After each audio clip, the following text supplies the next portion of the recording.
think that looks like everyone is in. Is that Yep. correct? Yes, everybody's in. Okay. Welcome back. It's good to see everyone again. And I hope for those who it's morning had some rest overnight. We're getting towards the end of the day here in the US, but of course it's very late in Europe and South Africa. So thank you for sticking with us. Our topic is EER today. I wanted to thank Lynn and the team for producing. Say before I read it, I was thinking about, wow, how are they going to make sense of comments on such a big discussion paper? But it's a very clear issues paper. So congrats to the team for that. And I want to just turn it over to you. We're going to see how far we can make it in the next hour and a half. If we're close to all done, we may indulge everyone for an extra 10, 15 minutes. If not, we'll come back to it tomorrow at a similar time. So Lynn, over to you. Well, good morning, everybody, or good evening, and a particular shout out to those in Asia who I know it's very, very early in the morning. So thank you for joining us. We are going to, as Tom said, cover the EER authoritative guidance, and I'd like to start by thanking Pauline, our staff member, for putting together all of these papers and slides and all of the Navivo analysis. She's done a tremendous job for us. And I'd like to also acknowledge the task force, particularly Fernando, who are Fernando, Sashiko, Roger, who's our replacement for Marek. Not that you can replace Marek. And then there's Mario and Paul Penter. I wonder if we can go back to the previous slide. I'd just like you to note on that slide that we've changed the title of the non-authoritative guidance. And this is the first point I'd like to make of the feedback. It was pointed out to us that we didn't actually talk about applying IAASB 3000 revised. So that's been added to the title. It seems blindingly obvious now that we should have had it there, but it now is there. So I won't cover that again. Okay, next slide, please. We will, as Tom said, work through the feedback that we've got and what our proposals of what to do with it in the order that the issues paper is presented in. The only change, given we've got a little bit more time, is that when we get to the chapter by chapter discussion, we'll probably do it 3 chapters at a time rather than 6 chapters at a time, just to make it more manageable.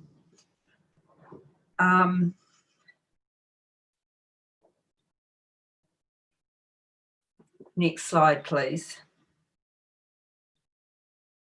Okay, you'll remember that the responses closed on the 31st of July, and we received 43 responses. The majority of those were accounting firms and member bodies or professional organisations, but we did get a little, one from investors, one from academics, and a few from public sector organisations. And there was a reasonable geographical split between them. We invited comments in the ED on the guidance first, and also, if people wish to, on Supplement A, which is the credibility and trust model, and background and conceptual information, and on appendix, and on supplement B.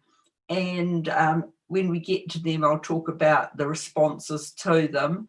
But overall, my conclusion is that we have got good feedback and a good basis on which to update the guidance. COVID-19 in some way seemed to focus people on writing very succinct but very useful letters back to us. So that was of extreme value. Just in case anyone is interested, we got 54 responses on phase 1. So it isn't a significantly different number, and we think it is representative. Next slide, please.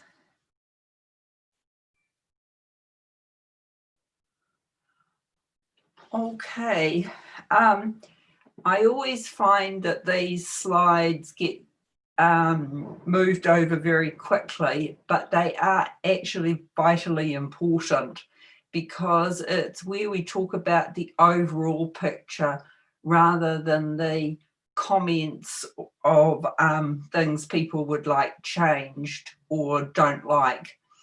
And the overwhelmingly positive comments we got were really reassuring. People basically said, please get this out as soon as possible. We welcome the guidance and we really like the examples. So that was, if you can hold that idea in your heads before we, as we move on, that would be useful.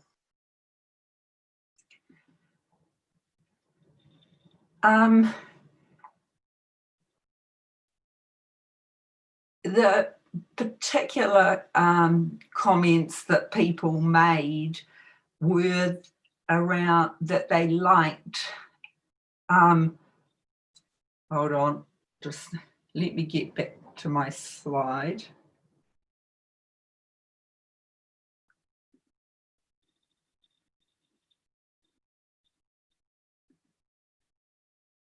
Not quite awake yet.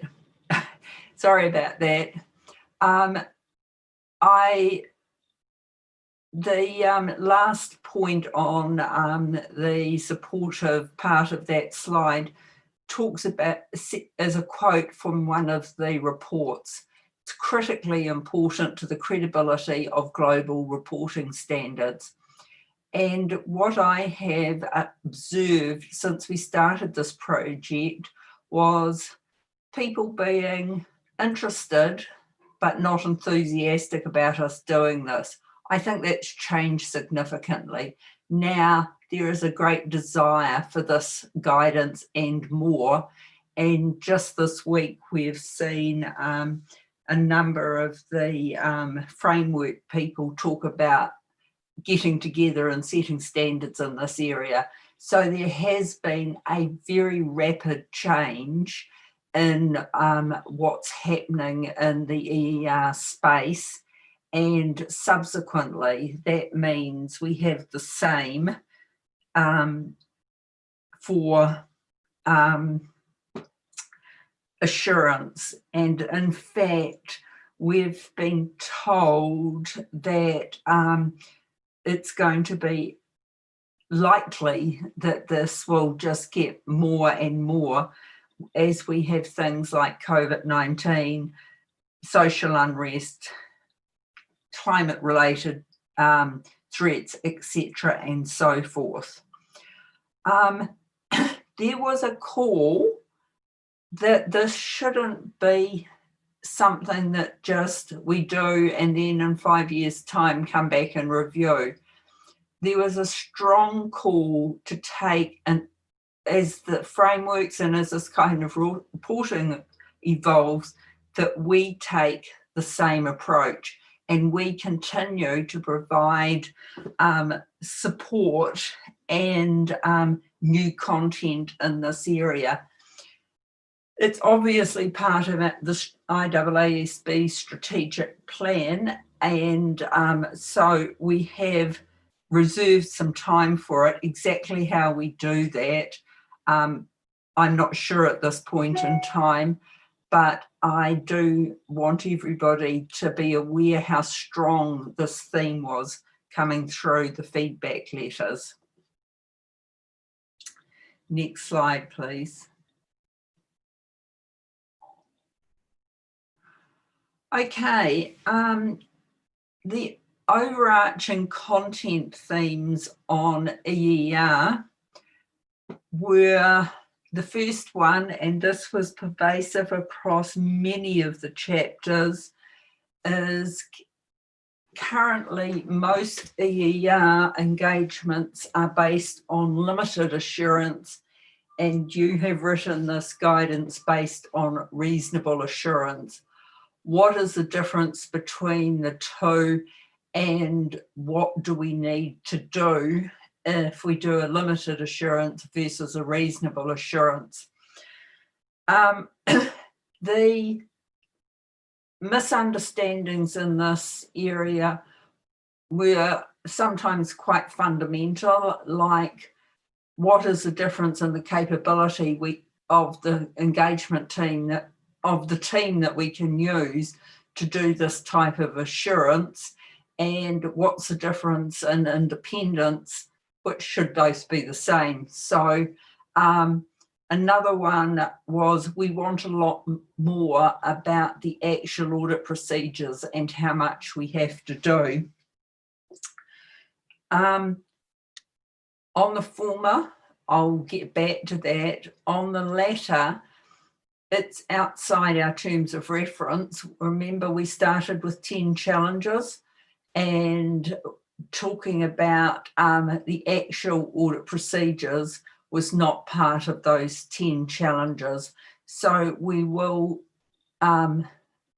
potentially disappoint people by not addressing those issues, but it may be an area that could be in the future evolving category.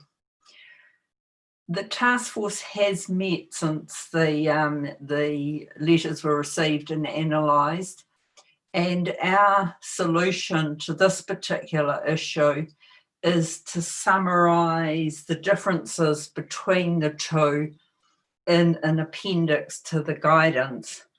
We have provided a rough appendix in the papers for your consideration. It's not, the content of that appendix is not what we would use in a final document, obviously. It's a very first draft. However, the format and the concept are what we'd like when we get to the discussion point to get views on. So that is and that was probably, I would say, the biggest content theme running through the response letters. The second major theme was people had concerns that their particular framework was not in Supplement B, and we've had a look at all those, and we think that there are two that we should add. One of them is IAASB and one of them is TCFD.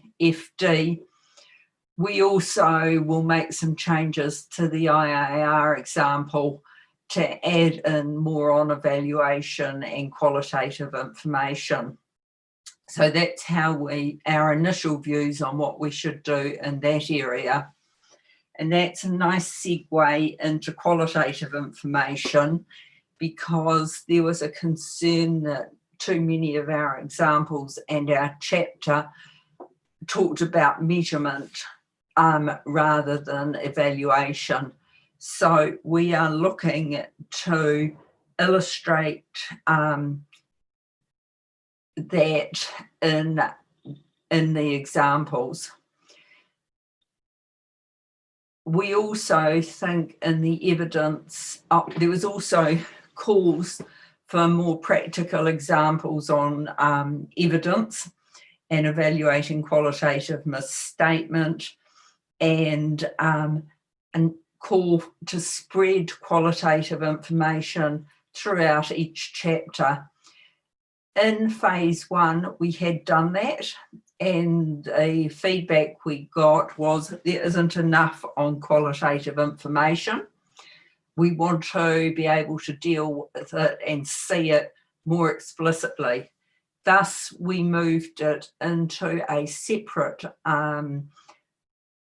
chapter, and our initial view is that it should stay there because it does bring it all together and it puts emphasis on the importance of qualitative information and obviously future focused as well. The professional scepticism and professional judgment sections were considered to be too generic, and people wanted practical examples and practical guidance. In fact, I'd say that was one of the golden threads running through the feedback, and it was very specific in this area. Others wanted us to, like qualitative information, put professional scepticism and professional judgment with the rest of the integrated across the rest of the challenges, the rest of the chapters, for the reason that it's one of the 10 challenges, and because of its importance, we don't intend to do that significant restructuring, but we do accept that chapter 2 could be more focused on EER than generic concepts and have some practical examples, of which it's got hardly any at this present. And that's what we are proposing to do. Finally, on multi-location, there were a handful of comments that we should cover multi-locations in our guidance, and we think that that is probably going to be useful. Whether we cover it in the limited or reasonable assurance table or add a practical example, we're still working through, but it's likely to be one or both of those solutions. So in summary, on what we heard in terms of content, more guidance on limited and reasonable, some more examples in Appendix B, add some information on qualitative information, focus EER, focus professional scepticism and judgment on EER and examples, and add something on multi-location with a theme of make this guidance as practical as you can with, and we really like examples. So that's where they were the four major themes plus another one in terms of content. Can we move on to the questions, please? So these are the questions from the issues paper. The first one is from the Navivo reports. They're all there, or your reading of the letters. Have we correctly identified the overall content themes or key issues from the responses? What are your initial, do you agree or disagree with the task force's initial views, or do you have anything that you'd like to add? And specifically on the table on limited and reasonable assurance, do you have any high-level feedback on that? If you have detailed comments, please send them through, because we will look at those in the table. At this stage, it would be useful to the task force just to get that view, is this a concept worth pursuing or not? So with that, Tom, I'll hand it back to you. Lynn, would you like to deal with all three questions at once, or would you like to deal with, for example, 1 and 2 first, over all three at once? They sort of interweave a little bit, Tom. So I think all three at once allows people to say what they need to. Okay. So here we go. Who wants to be first? There you go, Fiona. I thought it was my job to go first, warm everyone up. Good morning. And responsibilities. Exactly. Morning, good afternoon, good evening, and good morning to you, Lynn. I don't know how you keep your mind straight, given it feels like we've literally just finished talking about 220 and now we've moved on to EER, which similar but very different for a whole range of reasons. So congratulations to you and the task force with all of the work that you've done. I know there's a lot of interest in this document, so well done on progressing it. Also, I started reading, when I was reading through some of the response letters, I have a newfound admiration for how your task force has gone through those, because there's a lot of views and a lot of comments that have been raised by respondents. And I know we had a lot for 315, but I think yours is to a whole new level. So well done to yourself and the task force. I'll just kick off. I can actually cover off question 1, 2, and 3 together. I don't have any significant concerns on the latest draft. I think you're absolutely headed in the right direction. And detailed comments, obviously, Paul Penler is part of your group, so he's aware of those more detailed comments, but there's definitely no big issues or fatal flaws. So thank you very much and well done. Thank you, Fiona. Isabel. Yes, hello everybody again. I have some overarching comments, and my first one was my surprise when I saw the number of response, that's not much, but also the category of respondents and the number by category.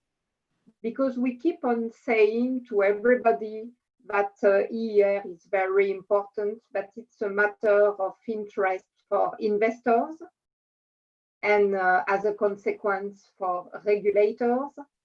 And in fact, we see that only one investor has responded and no regulators, no member of a monitoring group, which is quite different to the other consultation and exposure draft that we have made in the recent past. So there may be a lot of different reasons for that. Of course, it was the time of COVID, so it was maybe not the best time for all these other stakeholders to answer. Or maybe is it the format, the length of the document that made it difficult for people that are not as involved in this kind of documents to answer? Because overall, I feel it kind of disappointed. So I tried to explain to the other people in France that we should not read it like this, and that we've done a lot of roundtable over the length of the projects, and that a lot of other stakeholders, including investors, have had the opportunity to bring ideas. But overall, it's quite disappointing, and I think we should acknowledge somewhere all the work we have done in the preparation of the project, because the investors were there, and even if they have not formally responded, I know they provided some input. Then what I heard also in France, and because there's a project in Europe on sustainability, EFRAG has just created a task force, and there's a real sense of urgency to have this paper from IAASB out. So even if some people try to say, but look, there have been a lot of comments from respondents and they want more this or less that, and to move this or provide more examples. Great, but please, we need something in first quarter of next year. If not, we will not be able to take it into consideration in our debates in Europe. So I wanted to raise that with you. Then I also noted the paradox of having people saying it's too long, but also asking for more. And we will have to find the right balance among all this. But it's often like this. It's true that it's very long, but we have to work on an alternative format of delivering this document. But people are asking for things that are quite contradictory. And my last point is more minor, but it's regarding multi-location. And in fact, I did not spot it initially, but recently I had a question from a practitioner working on that kind of engagement. And I said, oh yes, the answer is very easy. Look in IAASB 3000. And then I realized there was nothing on multi-location in IAASB 3000. So then I said, okay, no problem. Let's look at the draft guidance from IAASB. I was sure it was dealt with because we are so used to deal with that in the financial statements area. And in fact, there was nothing. And then I realized it was missing. And even if we did not include in CNC policy letter, I realized subsequently that it was missing. Thank you. Thank you. Thank you, Isabel. Julie. Thank you. And Lynn, you're on EER now, so switch gears here, and commend you and the task force for bringing this paper together for us to consider now, considering the relatively short time period you had to put this together. I think based on my read of the comment letters and some of the outreach that we did, we would agree with the themes and the general themes that you put forward in the paper from the task force. Maybe just highlight a couple things. And Isabel mentioned the always request for more examples. I think we heard that the examples are good and that there's probably even some more examples that could be even more helpful. So I think you heard that on exposure. So that shouldn't be surprising to you. And then just specifically on question 3, and I think this is a little bit of you ask and you give, and then people look at it and say, could you do a little more on that appendix? They're thinking about, is there any sort of spectrum that could be built into the limited assurance piece of it, just because that isn't as cut and dry, let's say, as the reasonable assurance column. And so they were wondering if there was any ability to build some sort of spectrum in like a simple lower assurance versus higher assurance in that column. And that was just something that came up when we were discussing the paper. So I thought I'd pass that along. Thank you. Thank you. Thank you, Julie. Josephine. Good morning, Lynn, and we're reversing now. It's good evening from me. I'd just like to echo the congratulations to you and the team. I mean, this is a fantastic piece of work with such a short period of time to cover it. I mean, whilst there were, the 90 letters that we might get with some standards, the pages were long, very long in those letters. So congratulations. Similar to Fiona, nothing really to comment on point 3. I agree with the themes. Just a couple of things I wanted to mention.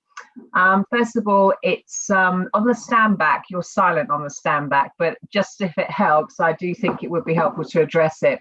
Particularly important on EER engagement, with narrative information, different underlying subject matter, etc. Probably quite a valuable thing for practitioners to have there as guidance. And the other point could be on a similar line to Isabel's, but Isabel, sorry, I couldn't hear you particularly well, but in the NABIBA report, it was 5B16 in the overall comments. So I spotted one quite interesting comment from one respondent. I'm trying to read some of it here, which is the guidance is overly practitioner focused. Well, that's the intention. And of course, it is our focus. And I don't think they were debating that per se. But they did go on to say that the document does not address the needs of EER report users or report preparers. So to Isabel's point, we only really got one investor respond, or or even subject matter experts, investors, all of which have a different background when it comes to EER. I think underlying this is a wider concern that our focus on practitioner alone is probably not necessarily going to achieve our objective, which is to deliver greater user confidence in the credibility of these reports. So essentially, there is that wider ecosystem, similar to our conversation about fraud and going concern. And perhaps there's something we need to do. So the comment, I think, deserves recognition. And on finalising the standard, we perhaps could work with IFAC on communication in this area. You said you have some time to think about what our next steps are providing support, but maybe we need to think about that wider ecosystem here as well. So it's not seen to be developed in a vacuum, which again, potentially what Isabel was saying, and we actually promote the value of the assurance in this space. So just a thought, nothing necessarily for the document itself, but more of a, the next steps once you get to that final point. And that was it. Thank you. Thank you, Josie. Ayue?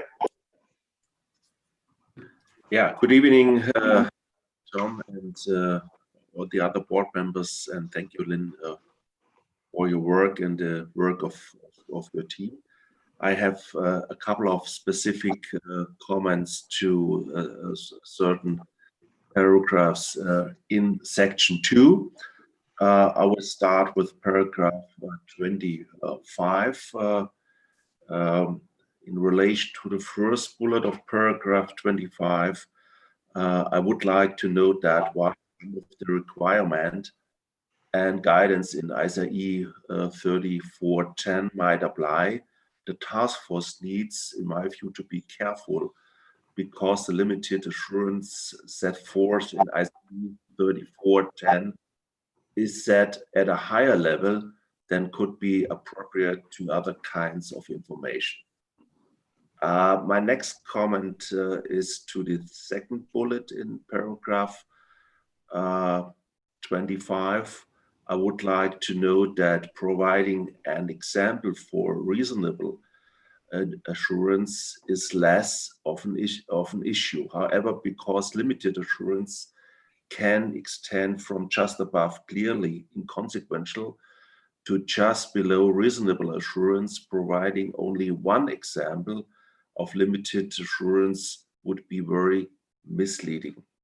For this reason, at least 2 examples would be required, one just above clearly inconsequential and one that almost achieves reasonable assurance. The summary would need to clarify that limited assurance can be anything in between these examples.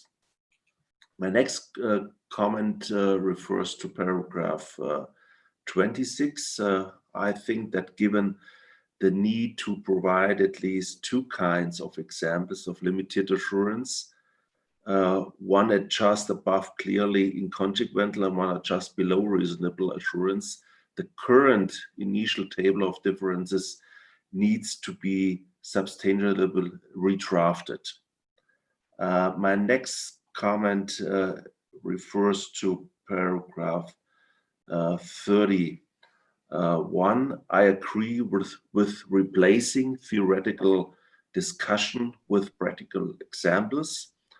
I have been informed that the German IDW has standards for a number of engagements that include financial and non-financial information, and that it has example reports for this that might be helpful for your task force. One brief comment to paragraph 32. I agree with the 2 further longer examples in supplement B. Then one brief comment to paragraph 33. I agree with replacing theoretical and conceptual content within the guidance with shorter practical examples. My next comment is also minor. It refers to paragraph 39. I agree with the task force proposals on professional judgment and professional skepticism as noted in paragraph 39. With respect to my comments on diagrams, I suggest that the task force have another look at the technical veracity of diagram 4. Then I have 2 further comments, one minor to paragraph 43. I agree with the task force proposal to retain and separate chapter for qualitative information and improve the linkage with other chapters.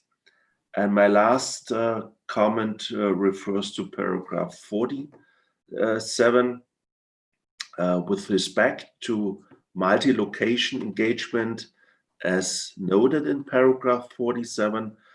I caution the task force not to set, imply or impute requirements that go beyond IAASB 3000, which has only one short requirement on this.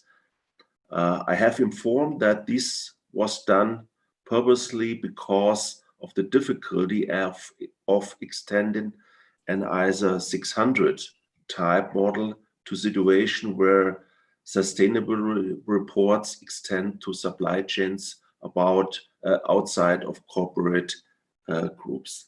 That has been my comments to section 2. Thanks. Thank you, Kai. Sue? Thanks, Tom, and thank you, Lynn, and the task force. Lynn, as you started off, I think this is an incredibly important area. And as Isabel has referenced with developments in Europe, for example, there is very much a desire for guidance to be available quickly. And there's also a desire, if we were to move in that direction, towards standards to top that up. In relation to the questions, no additional themes or anything like that. On the use of examples, I would perhaps just caution, put an element of caution that as this area develops very rapidly, we don't want to be in a position of trying to cover all the different examples, and there is perhaps a danger of, if we try to make the example suite too comprehensive, that if something isn't in there, it kind of implies that it's not covered. But I think there is definitely a place for pulling out things from certain sectors and so on. Similarly, in some of the text around skepticism, for example, I think you noted the focus on EER specific matters, and I would very much support that to make it accessible.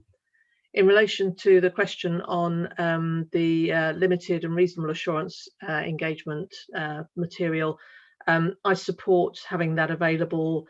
We have some detailed comments that I can send through, but I think, as you referenced, the degree of confusion in this area means that having this kind of description is very helpful for not just practitioners, but for those that are considering developments in the EER area.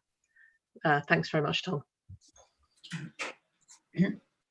Thank you. So I just asked Lynn, we're about halfway through. I have 5 more hands raised right now. Would you like me to continue with this, or would you like to knock some of the comments back right now? Commenters. Yeah. Maybe if I try and address a few of the comments before we move on.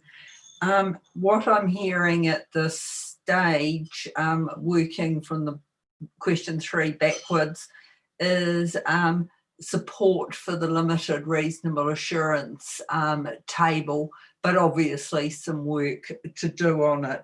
So that's good. In terms of there was a bit of another theme around no feedback from investors or preparers. Having read all the letters, people have consulted, so some of the round tables actually include their comments, And one of the reasons I wasn't particularly concerned about that was just that reason that we have got them, not necessarily in a direct way, but we certainly have got some of that feedback. In terms of a spectrum for limited assurance, I hear everybody. My brain is whirring trying to work out how we do that, because I actually think it's a good idea, and maybe we won't be able to put a spectrum, but maybe we'll be able to put something along the lines of Kaiui of different levels of limited assurance. So that may work. Josephine, the comment on users and practitioners, we have and preparers, we have focused on practitioners, but one of the good things about this project, and I actually forgot to thank him right at the beginning, is Mario's. This is connected with a whole range of other projects in the corporate world, and they are will use it and are using it extensively with all those groups of people. And I think in terms of implementation, we have probably a wider base of supporters and people pushing this guidance than we have with anything else. So I see that as a real positive. And I hear support for professional skepticism, paragraph being more specific, and I hear the comments in terms of multi-location, and it is going to be a balance between what we can say given our terms of reference, given what's in 3000 and given what people are wanting. And so we'll have to think further about that. I'm just checking if there's anything else. Isabel, in terms of the length of the guidance, I'm going to come to that in the format, so I'll deal with that further then. And I think at this point, they're the points I'd like to make, Tom, so we can continue. Thank you, Lynn. Bob, sure.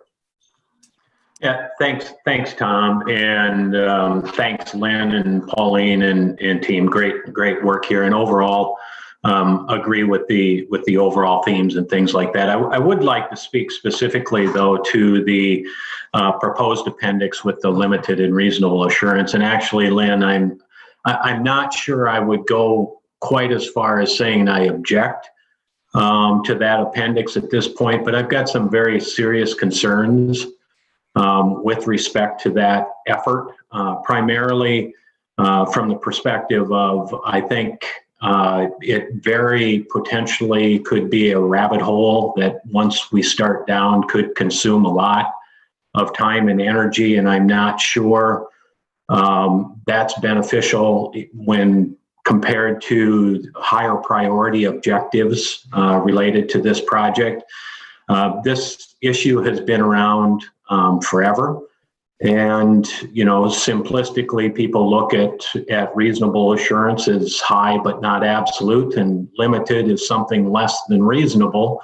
And I can't probably be as academically eloquent as my friend Kaiui was in explaining that spectrum of limited assurance even, but I just, overall, I think the work that would be needed and the specificity and examples, the nature of the procedures, how they might differ, the extent of the work, the sufficiency of the evidence then to support that level of assurance may be something that would overwhelm the project, and I'm just concerned that it becomes a distraction and takes away from some of the other critically important objectives of the project.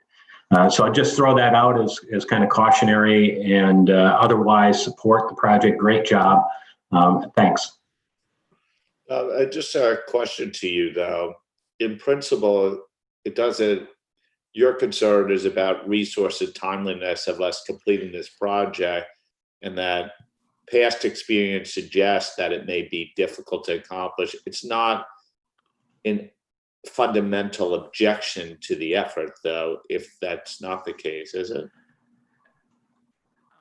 It is a concern, Tom. I think that my response to that would be, I would applaud the effort and a conclusion that gets us to a meaningful spot here. I do think this concept of the issue of reasonable versus limited assurance is broader this project, and I'd be a little bit concerned about whatever we do in that appendix related to this project being used in other types of financial statement services and things of that nature. So I'm not sure in the context of this engagement or this project that it's that critically important to solve.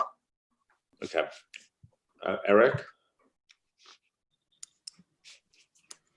Thanks, Tom, and Lynn and Pauline. Fantastic effort.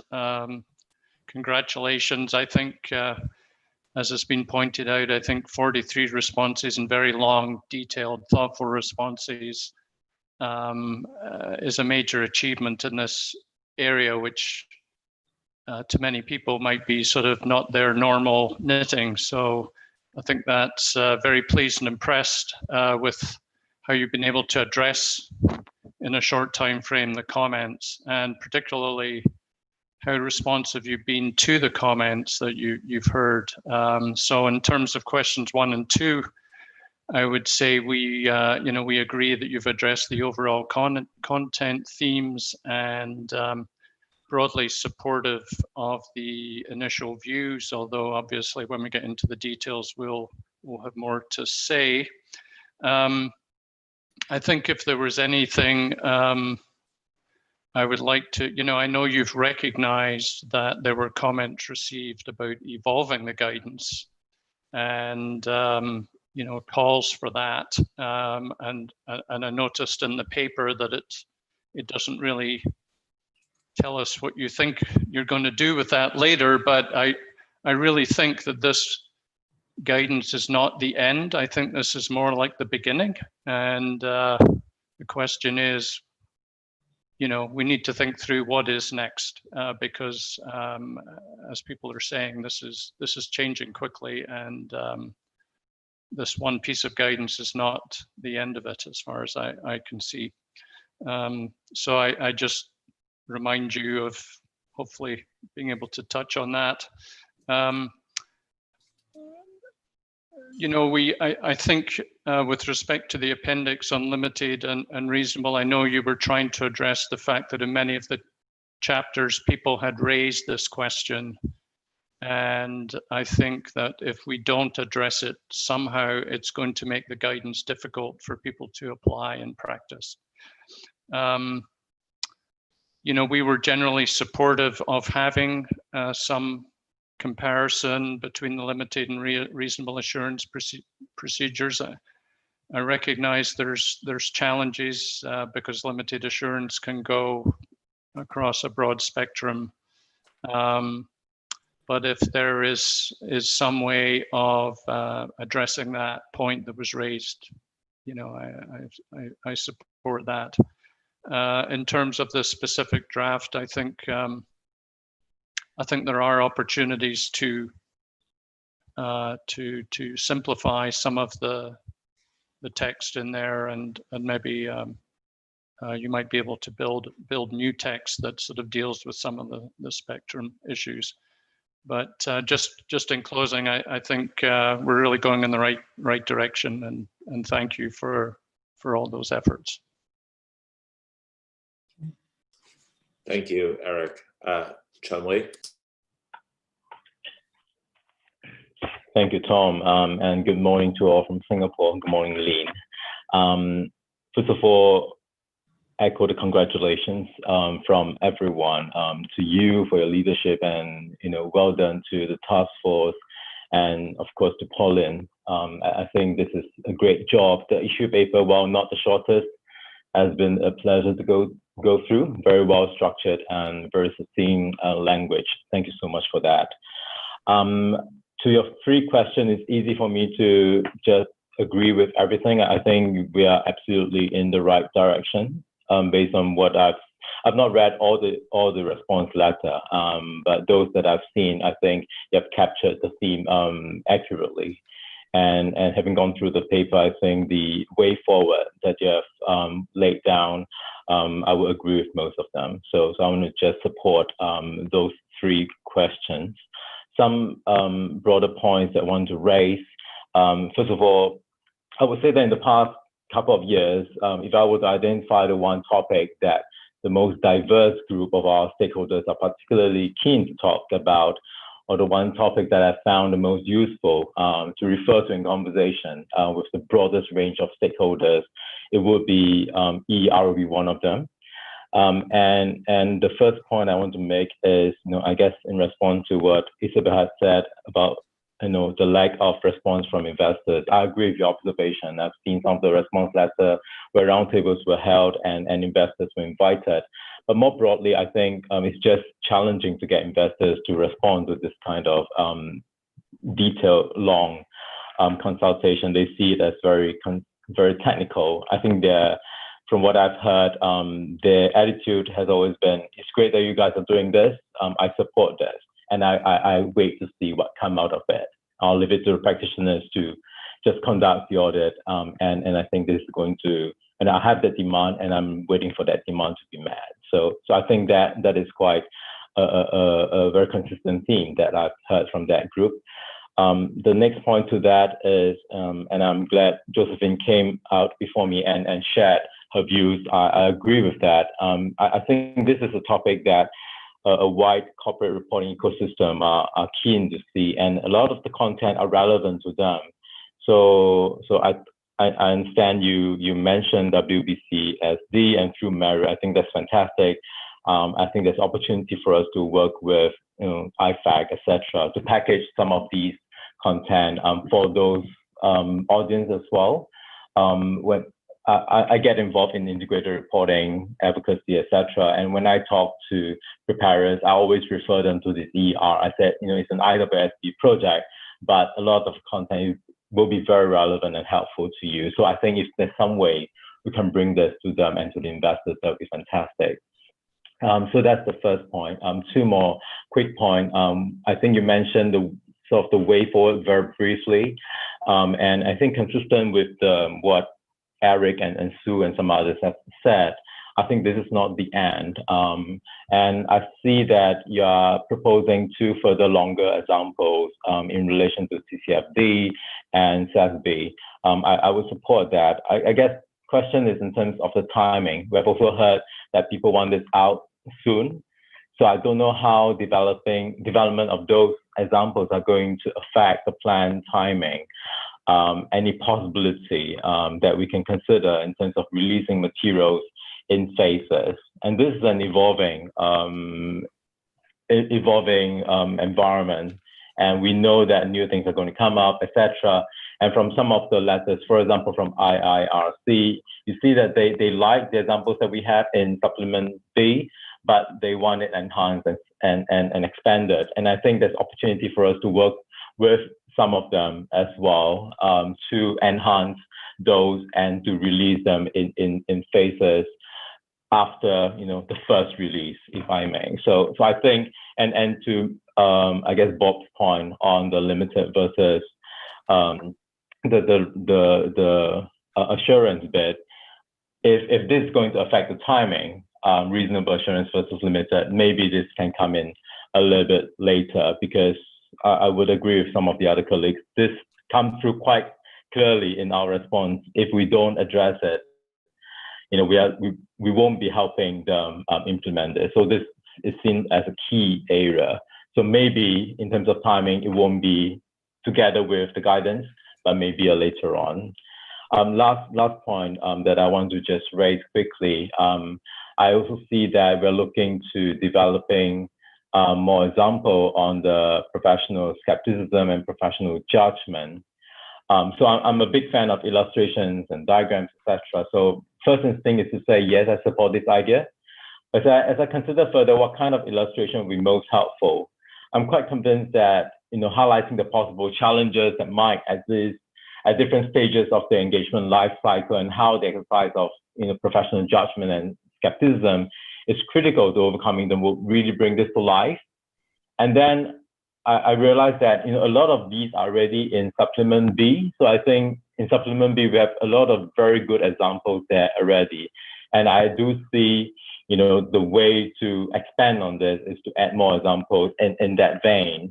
So I'm not sure what the task force has in mind in terms of that short example. I'm happy to have a look when it's developed. Maybe, again, one of the other things we can do is in chapter 2, just to point out how they can use Supplement B to find all these practical illustrations, and then to expand on what we have in Supplement B. So those will be my overarching comments on this. Thank you so much, Liam, again. Thank you. Kai Morten? Thank you, Tom. I'll start by echoing the congratulations to Lynn and Pauline and the team on the great work that's been done on this project and going through the long response letters, and in my view, appropriately identifying the key issues in the response paper from the paper. And I also agree with the themes that you picked up. I share some of the views that have been shared so far, and there's a ask for more examples.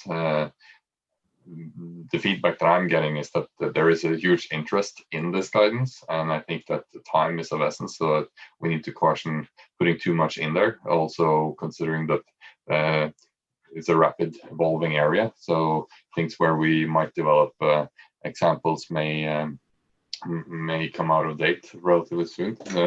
And as I think Eric pointed out, I see this also as the first step on developing something further. So I think there is more to come, so that it may be important to get something out relatively quick rather than to be fully complete. Thank you.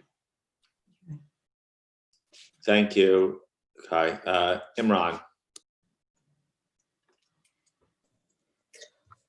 Good evening, everybody, particularly Lynn and Pauline. Between speaking earlier today and now, our president addressed the country in South Africa. We went from level 2 to level 1. It looks like during that time, Lynn, you've also gone from a discussion about PI to discussion about EER in one night's sleep. I think your efforts around this topic, particularly in leading two projects simultaneously, really are superhuman, Lynn. But I see you needed your glasses for this. You need your spectacles for this section. I think also it's fair that we need to acknowledge the support that we have received as a board from the WBCSD. It's a really important contribution that has allowed us to have this conversation today around this. Lynn, you personally have done extremely well, and I want to just highlight it, and in doing so extract some of the themes. I think that taking over leadership of this project was a formidable challenge, and you've done extremely well, particularly 3 things that stand out for me. The first is the outreach that you were able to do in this time despite COVID. To those who may have missed it, Lynn's event on the 10th of June, which is now available on YouTube, has had over 400 views. And I guess that's one way of looking at the type of interest there is in the topic. You know, we may have had 50 letters, but we had 400 other people who watched the broadcast and may have been happy with what they heard, you know, and thought there was no need to write a letter. I certainly don't think my kids watched it. It's not entertaining, but it's the people who are interested in this topic who would have dedicated the 1 hour plus to watch it.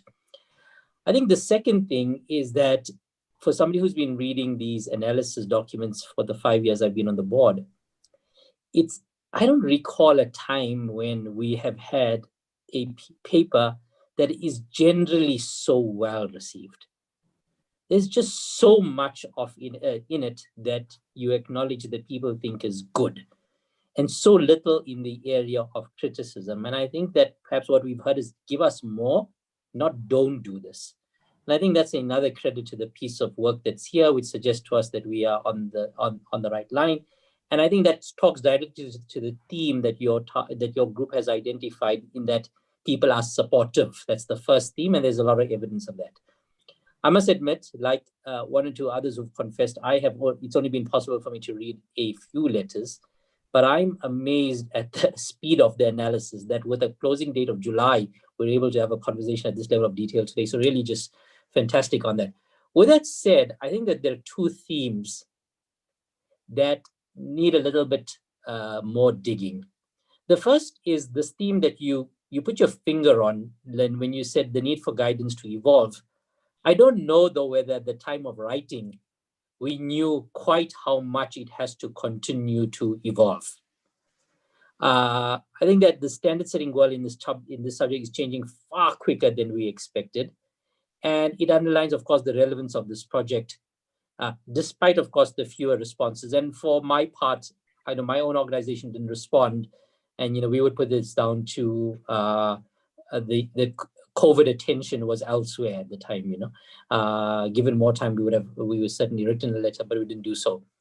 But in respect of evolution, I guess I asked this because it's crucial, as Eric puts it, we're not at the end, we're more like at the beginning, but I want to know beginning of what? Because the few things that have happened in the last few days are really significant. If we imagine that there's going to be a new IR framework, the IR consultation has now ended. Mm-hmm.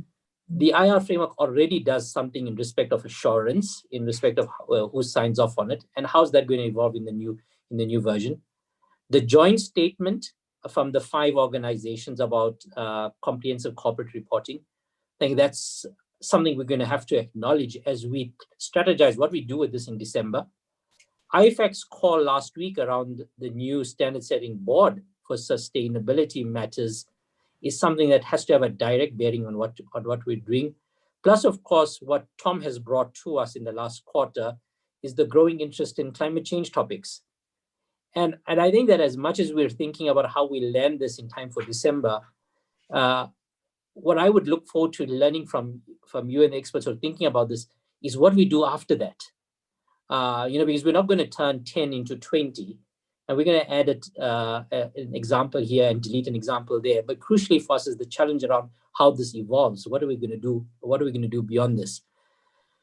So I agree, therefore, with all of the initial views, except for the focus on this multi-location topic, which I think is a little bit of a distraction as a theme. I think perhaps it's one issue that needs to be addressed and doesn't rise to the prominence of the other themes that you have extracted in the paper.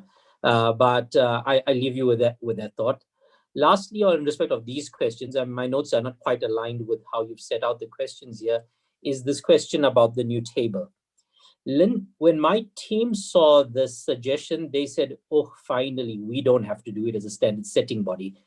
And I wonder whether you won't get that reaction from other national standard setters who have been asked to do this locally. So we've been asked to do it locally, and we've put this off, pointing that it's a likely outcome of the work that the IAASB would be doing. So just speaking for one national standard setter, I think that this kind of thing would be helpful, recognizing, as Bob did, that this is a formidable ask, and it's perhaps why we didn't ourselves undertake it, believing that you would be better resourced to take on a project like this. Lastly, in this set of questions, I don't know the answer to this because I haven't seen it yet in the letter, but Lynn, is there anything that has come through in respect of fraud and fraud risk considerations in EER? Knowing what else we're talking about in respect of fraud generally in the world, fraud in financial statements. Now, of course, the broader issues are fraud in general corporate reporting. But overall, really welcome the conversation we've had. And if you get a moment, Len, I really appreciate if there isn't a slide on this topic for you to tell us what's going to happen in December with this. How's it all going to come together? What is the final publication going to look like?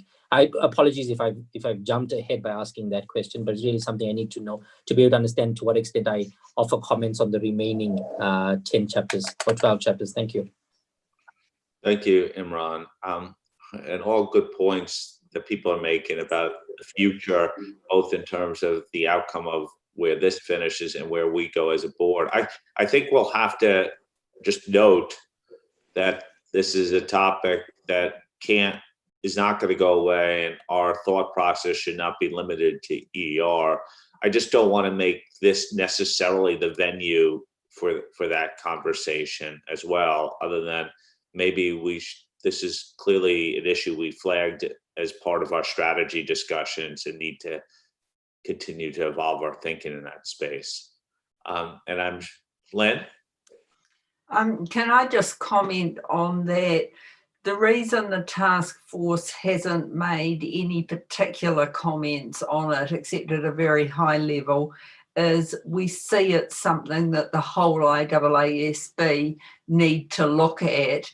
And there is no doubt Eric and Imran and others have all made the same point. It's vitally important. It's in our strategy. And this is actually an important step, but it can't be the end. And, we need to think about how we can do something going forward, whether it's ongoing examples, updating the guidance, staff alerts. There are a whole heap of different ways we can do this, but we decided to park the conversation for a bigger venue than just the task force. So that's why we've dealt with it like we did. And can I say personally, I am absolutely committed to us doing more work in this area, because I do see the rapid growth and the importance of it. Yeah, I entirely agree. I think that was the right way for the task force to address it. To me, this is the completion of this material will be a no regrets important step forward in any circumstance. Rich? Thanks, Tom.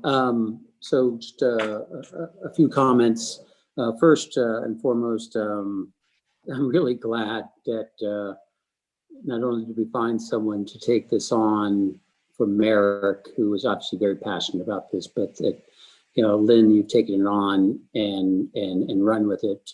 And I really appreciate that, because I sure couldn't have taken this one on. So it's really good to see that it's moving forward. So a couple things. One is I thought the section summarized the key points, the key content themes well. The topic about the table, I am definitely torn.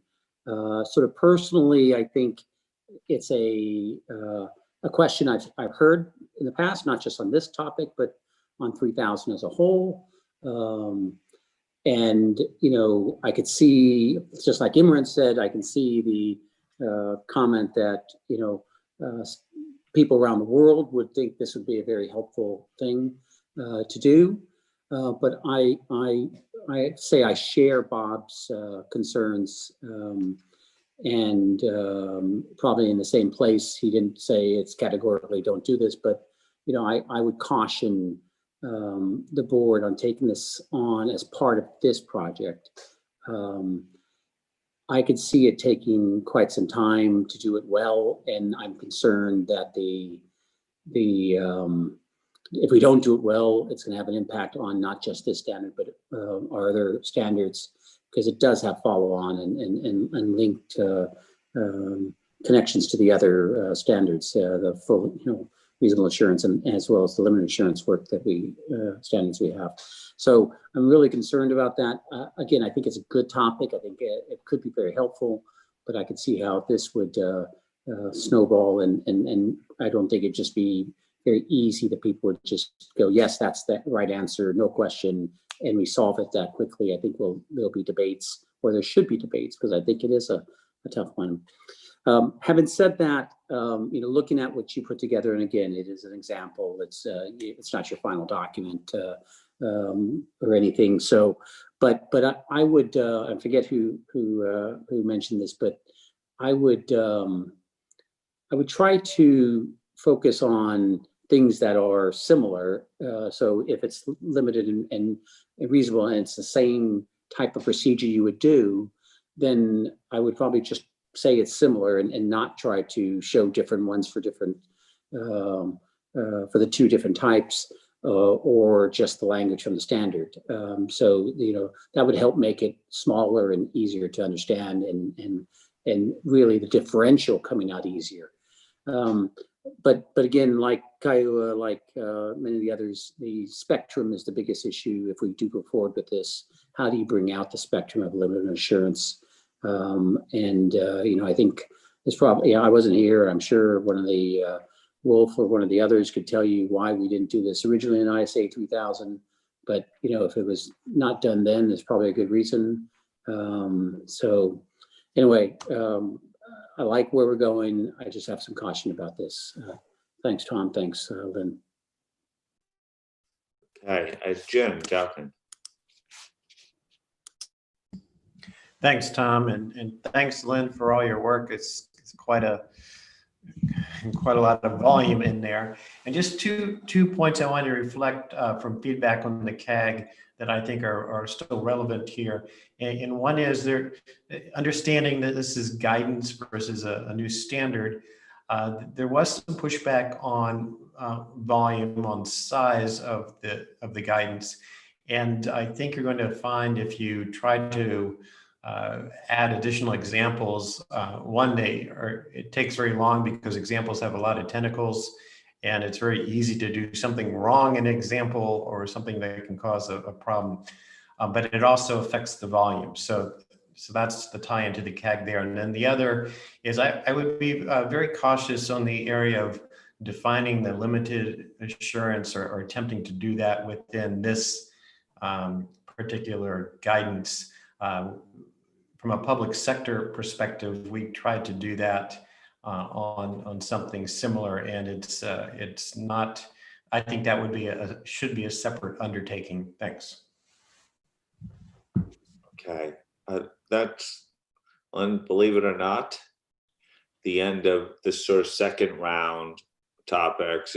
As it relates to 1 and 2, I think you get it at even 3, a large wave of support for the task force's positions. On 3, you get it also a bit of caution as well with the issue of examples. And I guess one of the themes I'm hearing consistently is don't let this slow you down. It's important to get the material out, but if the task force, in their judgment, and ultimately the board, think something useful could be put out, weighing the pros and cons, and without weighing causing long-term impacts that are unnecessary, then we should at least try, as I read it. I think that's how I took it. And when I say caution, the range of caution, speaking of spectrum, some are a lot more cautious and skeptical than others on our ability to get the table and the appendix right. And I guess you would have to just say, if you get to that point and you scope it properly, then we could give it a shot. But as soon as you recognize it, that it's going to be an impossible task, I think you basically have to move on to better uses of the task force's time. That's how I've read the judgment. I don't know if you had a slight different read. On the limited and reasonable assurance, I had the same read, and I found I'm pleased that there's some caution around it. The reason we've decided to put it in appendix is it's much easier to keep or delete an appendix or use it as a separate document than spreading it further through the guidance. So that's one of the reasons that we have it in an appendix. We've got a very clever task force, so we might be able to pull it off, but if we don't, it will have to be work in progress because there is so much interest in this area. If I can just pick up a few other comments, because the big issues I have certainly heard are around limited and reasonable assurance and evolving, this area evolving, but a few specific points. Pauline leaves us in December, so we are looking to, and I will come back to this, but just to give you the context, we are looking to have a very near final draft in December to the board and with approval in March, because there was a very strong message to people from people is we want this and we want it now. So I think that is, so that's a timetable we're working to. Imran, in terms of fraud, I'll have to get Pauline to get back to you because I can't remember anything on fraud in it, in the responses, but there may have been. In terms of the examples, Pauline has actually already started the 2 examples and they're coming together relatively well. So I'm pleased people are largely supportive of it. I think over time we've got better at writing the examples, and we're certainly going to work with the people responsible for those frameworks, because they have obviously knowledge not only of what they're doing now, but where they're going. So we want to try and get those examples future-proofed if possible. And the final comment I'd like to pick up on was one I missed when I did the first group of comments, and that was Kaiui's comment around the financial, non-financial interface. That is certainly an issue, and I think it's become more apparent to us since we put together these papers. So we will have to think about what we're going to do in terms of that. So that, from my perspective, was a really useful round. I'd just like to check with Pauline if there's anything she'd like to add or anything she'd like to clarify. No, Lynn, I think you've covered everything I would have covered. I can either respond to Imran's question now or offline, so whatever you prefer. Now would be good, so everybody hears it. Sure. Imran, there were a couple of comments. I can't remember all of them, but not anything unsurprising. The one I do recall is that fraud can manifest in different ways in these types of engagements. So, for example, it could be mainly through disclosure and presentation and how things are presented. So, for example, you could have graphs that use different axes that distort the message, that's incongruent with the text of the report, and just whether those sort of messages could be brought out more strongly. But that was pretty much it. Thanks, Pauline. Tom, shall I move on to the next section?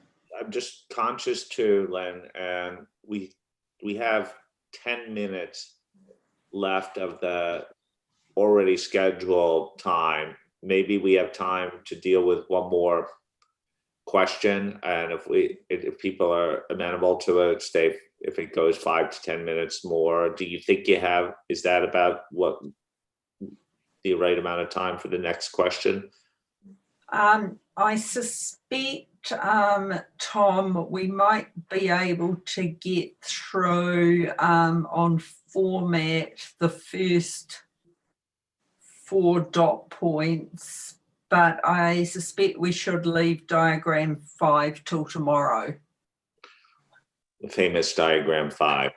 Yeah. Yes. So okay, let's do it that way. So. Okay, let me therefore just very quickly go through, if we can have the next slide, please, on format. we did, after phase one, significantly reformat the guidance into the flow of an engagement, and we also used the what, when, and etc. and how language at the start of each chapter. That was really well received and commented on. Length, as some people have already commented, is an issue, but it was also noted that we'd been very responsive to phase one, and it was considerably shorter than they were thinking of. We are in touch with Bev and her team in terms of exploring the way that we can use the technology for the online handbook for this particular guidance.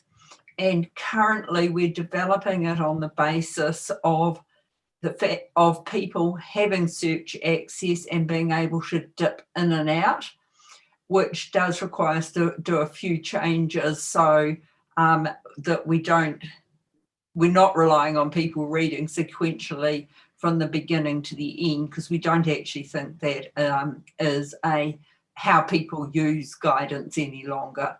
So we are hopeful that when we get a final of this, it will be using the technology that we have used for the handbook, and that it will be accessible and easy for people to navigate their way through.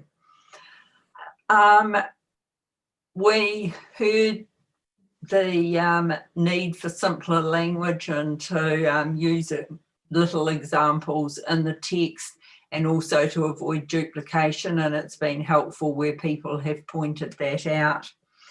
We had quite a few comments on the order of the chapters, and so we have decided at this point, or we recommend, that chapter 6 is moved after chapter 3. It's the identifying reporting topics chapter, and that the reporting chapter is moved to the end. So very quickly, that's what we heard and what we are thinking of doing in terms of format. So if we can, and I'll just cover diagram 5, but we'll discuss it tomorrow. We had a general support for the diagrams through the document. People liked them, but they found diagram 5 too complicated. So there was a range of comments on that, from delete it to change it. The purpose of this diagram was to show people how everything fitted together. So that was its purpose. If we don't have a diagram, we'll have to think about whether we can do it in words or quite how we do it. So I'll leave those thoughts with you overnight, and if we can move to the next slide, which is the diagram, and then move to the next slide, which are the questions. So if we can just take, before the end of this meeting, questions 1 and 2, that would be good. Okay, just questions 1 or 2. No comments on diagram 5 today. Any comments? Julie. I'll be short and sweet.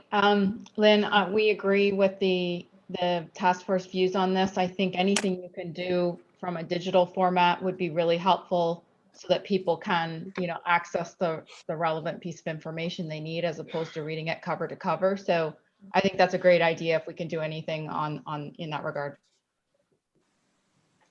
Thank you, Julie. Taiue.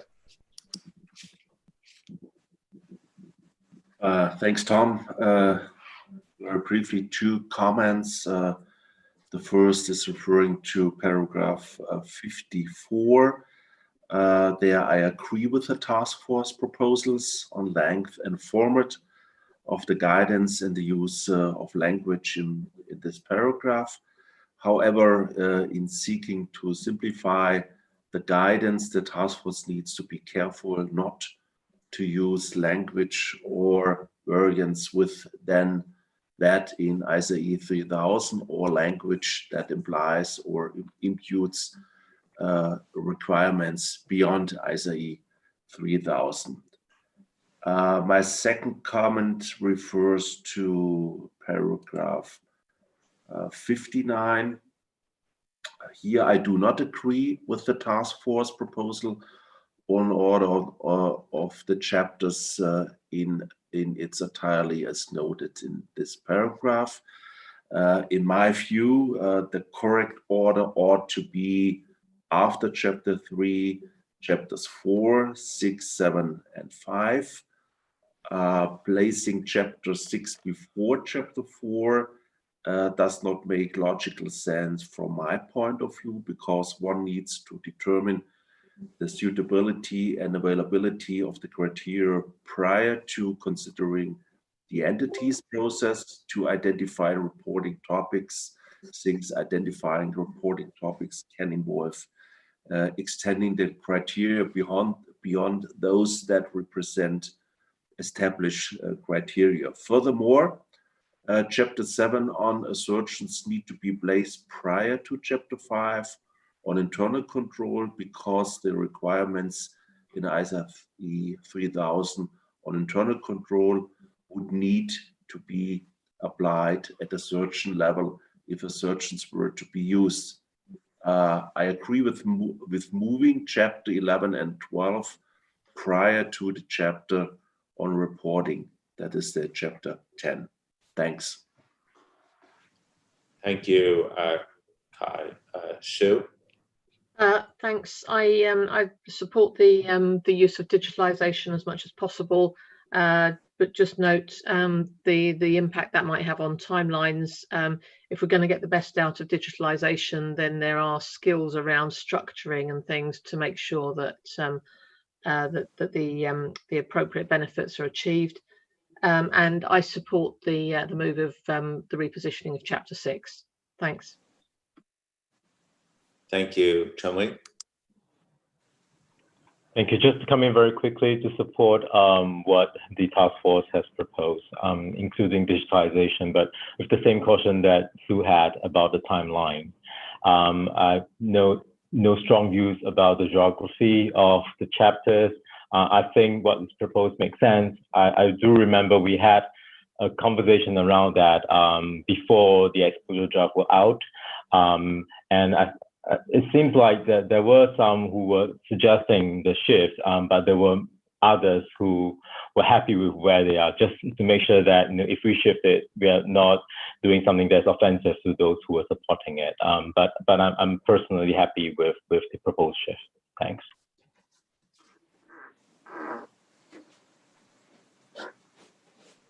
Okay, Rich? Thanks, Tom. So maybe I'll start with the reordering of the chapters. I'm fine with what's being suggested. Seems sensible to me.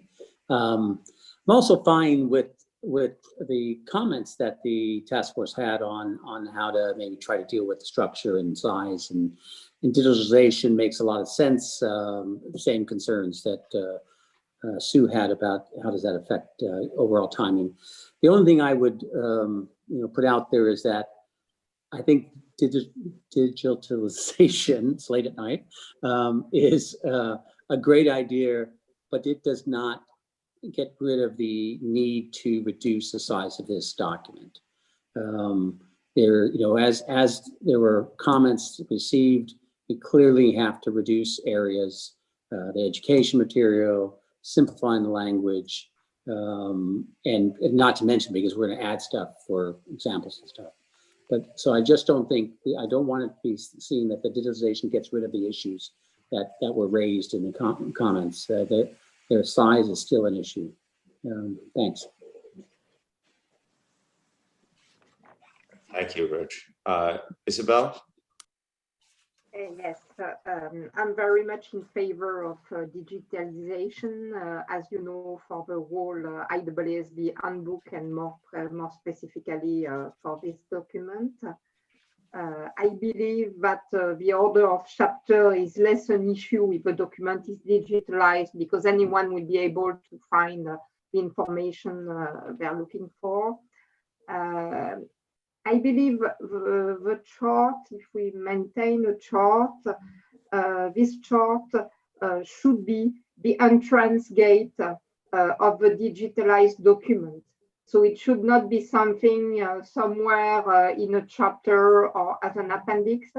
If we want this chart to be used, it should be the gate to reach each and any part of the document and see on how all the parts are interacting together. Thank you. Okay. So I read that as general support for where the task force is heading.